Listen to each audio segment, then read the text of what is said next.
the Capital Club really, when we came up with the idea, I guess a number of years ago, to have an exclusive club where the executives from the private and the public sector can meet and exchange views in a private, kind of comfortable environment. That was the start of the idea. And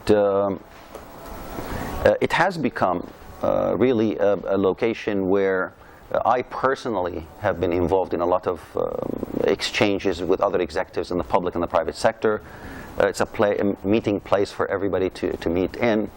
There is no place in Bahrain where you could do that. So I'm glad that the idea has been a success.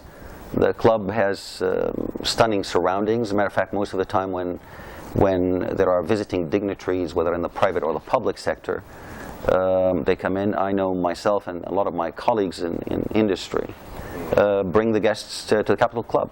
The views are stunning in the evenings. The club is well furnished, well decorated, and frankly, I think the club has got some of the best food and beverage cuisine that you can find in the island. So it's also a great culinary experience for visitors.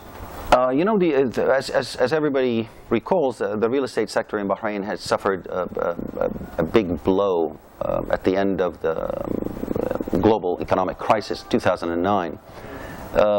And it's remained stagnant for a couple of years. 2012, 2013 were kind of stagnant years. But amazingly, from 2014, we started seeing a recovery of that sector. Construction in the residential and the commercial sectors have picked up. Prices have started going up, which is always the indicator of the increased demand in the markets. I believe that the real estate sector in Bahrain has recovered and is growing at a steady pace. Will continue to do so, I think, in the next few years. And I believe that that's a healthy growth. I think there's less speculative buying and selling, which is always a great indicator of sustainability of the growth. Otherwise, the bubble will burst at some point in time. So no, it's doing extremely well. We've grown our we had about 6 or 7 real estate sales people. We're now at almost 20. So that just tells you the increase of demand.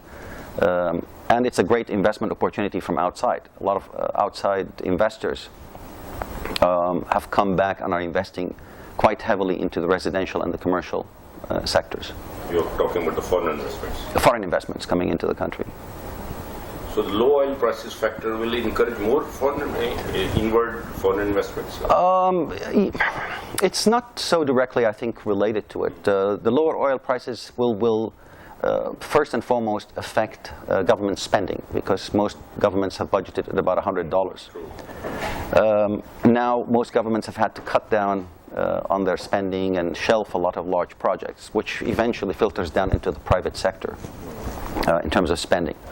But when we're talking about real estate, foreign investors coming in, that's actually wealth that is sitting somewhere around the world that is looking for a home to grow. When there's uncertainty in currencies, when there's uncertainty in the markets, people turn usually to real estate, and particularly in low interest rate environments. When interest rates are low, everybody moves to real estate because the returns are better. So we're focusing on the wealth that exists around the world that is looking at Bahrain as a prime location to invest in real estate in. It's a stable economy. It's geographically well located. So it makes a lot of sense. So I don't think the low oil prices are going to affect that much the current growth rate of the real estate sector. Yes. It is really not a surprise to anyone. Under the leadership of His Majesty the King and His Royal Highness the Prime Minister and His Royal Highness the Crown Prince, they have always had the view of making sure Bahrain remains at the forefront, one as a destination and as a home for foreign investments and for local businesses. At the collapse of the real estate market in 2009, as a result of the global economic crisis, when the bubble burst, so to speak, a lot of projects stalled. And it was all in the private sector. So, you had to allow legal processes to take place and hopefully sort itself out. Sure.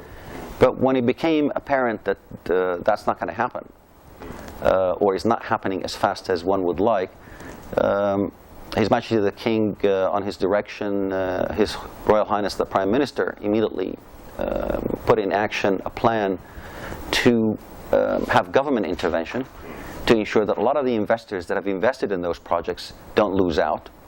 Again, sending the signal that Bahrain is a safe haven.